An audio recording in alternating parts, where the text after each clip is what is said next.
How is it already the end of May? Hey everyone, Ace of Clay here, and welcome to another sculpting video. If you are new to my channel, hey, how's it going? I am a self-taught sculptor. I sculpt pretty much anything, and in today's video, I will be sculpting a minion for my mad scientist that I made a couple weeks ago.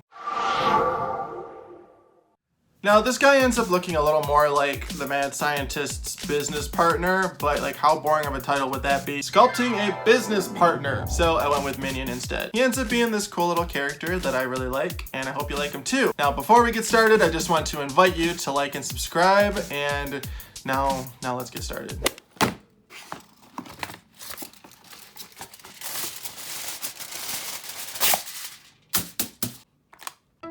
Alright, let's start the armature. As always, all of the materials and tools that I use in this video are listed in the description box below, along with my affiliate links if you want to purchase anything. Now here I'm just shaping out the legs and torso for our minion slash business partner. I want to make him very short and squat, and since he's going to be a little bulky, I'm not using any armature wire just because I don't feel the need to. I'm just shaping him out from aluminum foil. And then taping the pieces together with some masking tape that I need to go out and buy more of because I am clearly running out.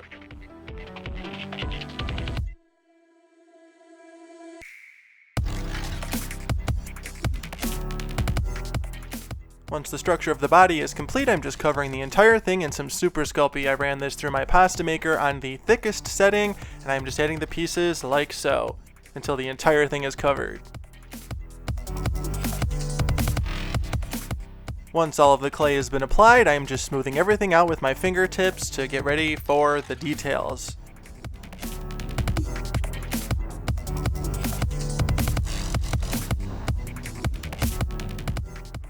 Now for his shoes, I'm just shaping out these half moon shapes with aluminum foil, and then I just press them into the bottom of the legs like this, and then repeat that on the other side, and then cover both of them with some more clay.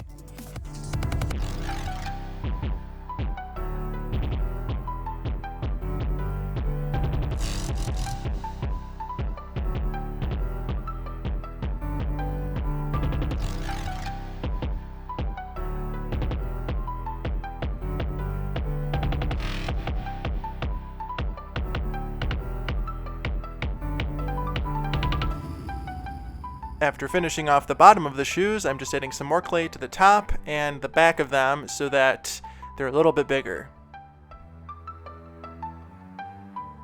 Once the body's looking pretty good, it's time to start adding the clothes. And here I'm just creating the bottom of the pants with a flattened snake of clay and adding it like so, pressing it into place, and then blending the top edge in with the rest of the leg. And then repeat this process again on the other side. To blend, I'm just seeing how my spoon tool is working. I don't like that, so I go back to just using my fingers. If I could use my fingers to sculpt everything from start to finish, I would, but of course, tools are necessary.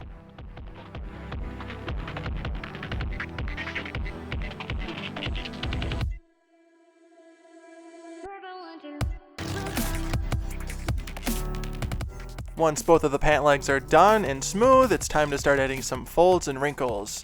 And these are just snakes of clay that I am blending in to the rest of the leg. Super easy and super effective.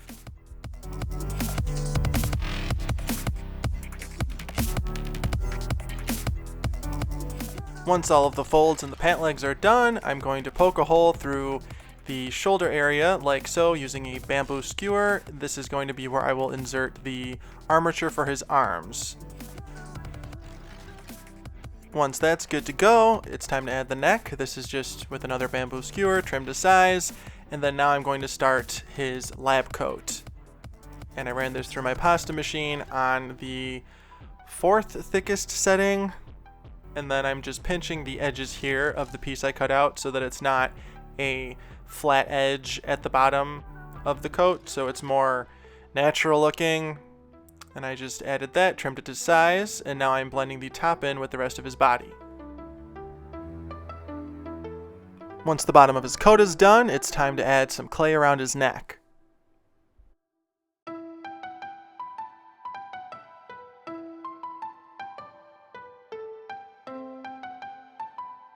Now it's time for his collar. I'm just cutting out this long rectangle shape from a sheet of clay, adding it around the neck like so, blending the bottom in with the rest of him, and then folding over the top to finish off the collar. Now I'm just adding a quick little line here for his undershirt, and now we're adding the lapels to the jacket.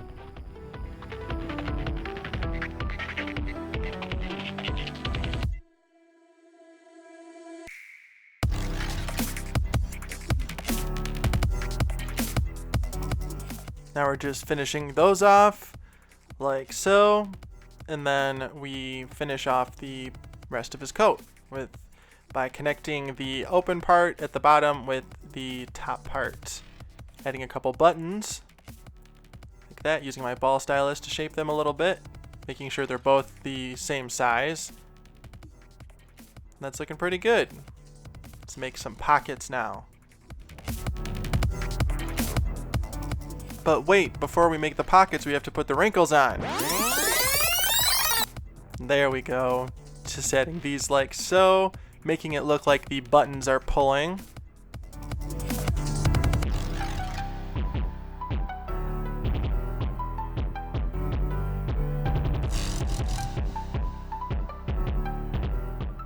Now we can add the pockets.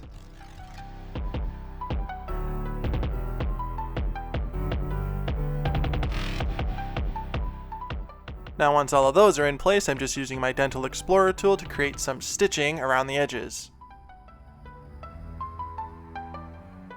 And then normally for a fabric texture, I would roll the textured edge of my tools on the surface, but I want to change it up for this guy, so I'm just adding a light cross-hatching texture here and there for something a little different that would still imply fabric.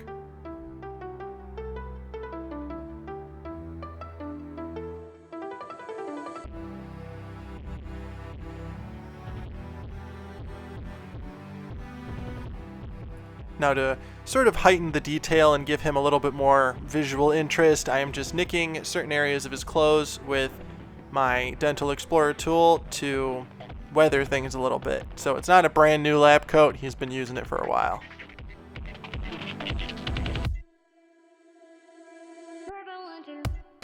Once everything's looking pretty good, it's time to brush the entire surface with some clay softener to remove fingerprints. If you don't have clay softener, you can always use baby oil. And it's ready for the first bake. After baking, once it's completely cooled down, it's time to do the arms. And we're just adding that wire back in that I trimmed earlier. And then some people have asked me, how do I get clay to stick to the wire without wrapping more wire around it to anchor it in place? And I think this works for me because my clay is conditioned so well and there's a little bit of tack to it that anchors it in place. So if you're having trouble getting your clay to stick to the wire, condition it some more and maybe add some clay softener. Keep in mind though, you have to find the conditioning sweet spot, because if you over condition, it's going to really make the clay hard to work with, especially if you're using super sculpty like me, as it's already a pretty soft clay. Now it's time for the head. I'm just creating the base structure with some aluminum foil, balling that up, and then covering that in more clay. I want him to have a very round head, and I want him to be bald, so this is where we're at here. Now I'm just adding the head to the body just so I can give myself some reference points for where the eyes are going to go. And then here we're just shaping out the eye sockets with my medium ball stylus.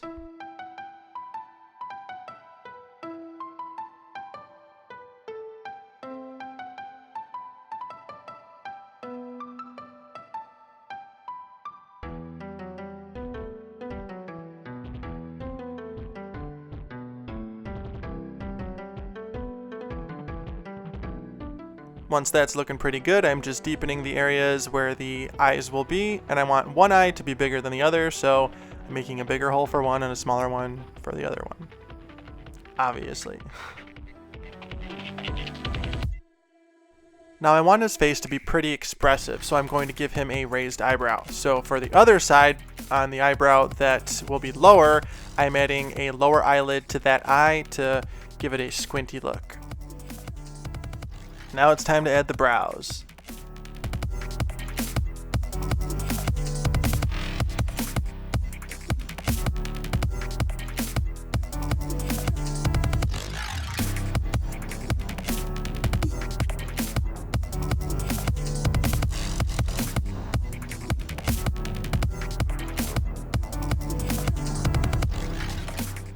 Once the eyes are at a good spot, it's time to start the mouth. And I have no idea why the mouth took me so long to make, but it literally takes me 4 tries. Here's the first one. And that's clearly not going to work.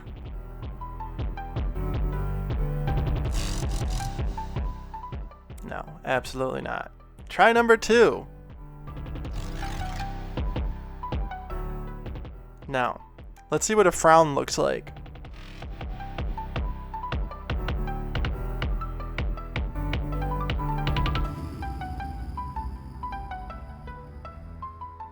Not sold.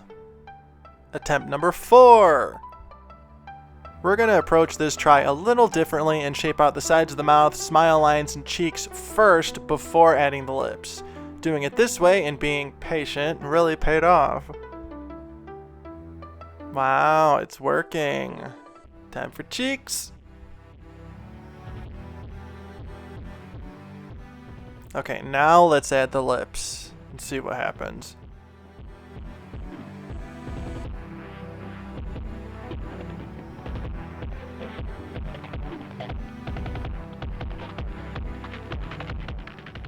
Alright, let's take a break from the lips for a second and give you some satisfying nostril action. You guys liked this so much on the last video, so let's do it again. Oh, so nice. Alright, now back to the mouth area. Let's add a tooth and see if that makes me feel better, because I'm still not completely sold on this. Maybe if I had a couple wrinkles in a couple different spots, that'll change my mind. Nope, it doesn't. So let's just cut the majority of his top lip off and see how he looks without it. And surprisingly, I like it. And I think he looks really good with a smaller top lip. That was the problem all along. Now here I'm just going to make a little indent for where his tooth is going to go, instead of just plopping it right on top. Now we're adding that tooth in. Detailing some areas with my Dental Explorer tool again, adding some more wrinkles, and just pushing that detail as much as possible without overdoing it. And then at some point, I also gave him that little baby chin that you can see there. Now we're adding some ears. I'm going to give him pretty big ears just to add to the character.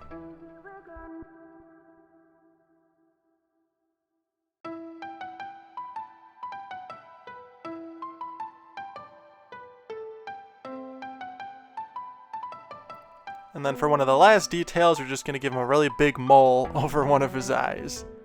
And then some spots on his head. Only in one spot though, I don't want to overdo it like I said earlier. I'm trying to see what it'll look like with a little bit of hair, but... Alright, now it's time for the hands, my favorite part. Actually, I really didn't hate making the hands on this guy just because I've been making a lot of hands lately, and it's kind of like one of those like practice makes perfect things, and I felt like that about ears before too. I hated making ears, but then once I made a bunch of them for different sculptures and whatnot, I got really quick at it, and now I have a little process in place. And I don't hate making ears anymore. Alright, after detailing the hands, I am just poking a hole at the end of them, like so, before adding it to the wire, so I'm not just smashing the hand onto the wire. Like so, with a little bit of bacon bond, blending the edges in with the arm, like so, then adding a few wrinkles at the elbows.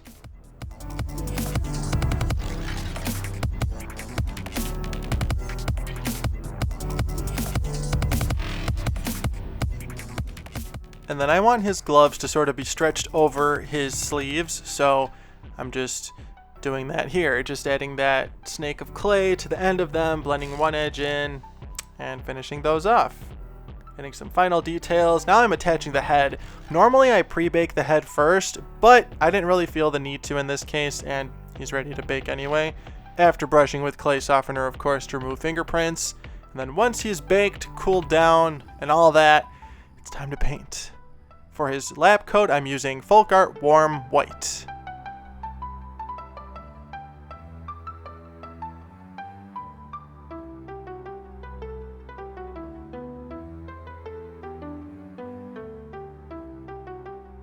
After a couple coats of warm white, and once that's dry, I'm going to create a wash using Dolphin, Boulder, and Brown.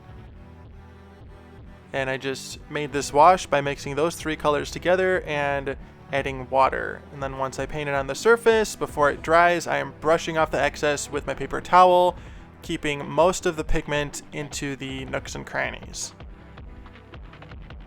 Once the wash is in place and dry, I'm just going to mix some FolkArt Lemonade into the color that I just put everywhere, just to give it more of a yellow tinge.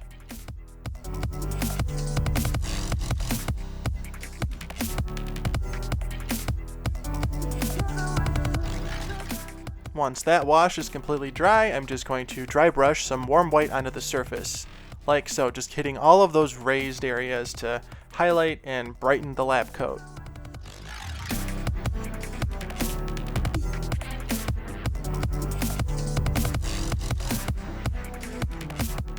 Now I'm going in with a finer paintbrush and my yellowy color here, and this is also a wash, so it is mixed with water, and I'm just adding some shadows and dimension to different areas of his coat. And then once that's done, it's time to paint his head. This color is FolkArt Boulder by itself.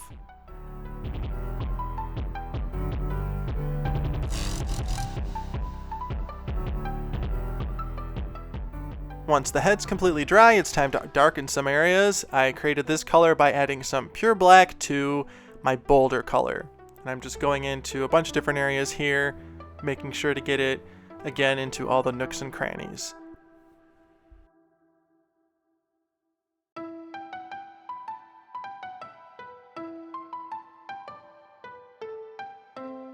Now I'm highlighting all of the raised areas of his face with some Boulder mixed with warm white.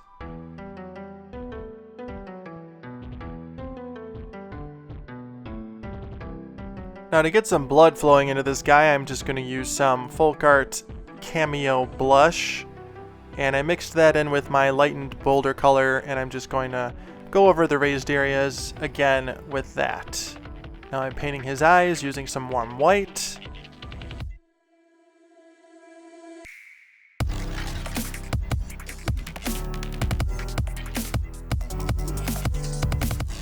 Now I'm painting his tooth with that lemonade color.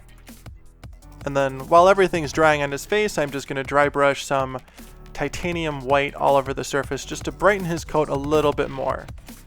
Now I'm painting the iris on one of the eyes with a small ball stylus, and then I want the other eye to be blind, so I'm painting the iris light gray with no pupil. Now I'm going to use some Hauser Green Medium and pure black to create this very dark green color for the gloves. And once the gloves are painted, it's time for the pants. I went with this dark gray color. This is just Boulder tinted with some brown and pure black. And then for the shoe color, I mixed some brown with that Boulder color again to create this nice dull brown shade. And then I lightened that color a little bit with some titanium white to highlight them a little bit. And he's done! The mad scientist's minion, BFF, confidant, close associate, whatever, is complete. Let me know what you think of this guy in the comments.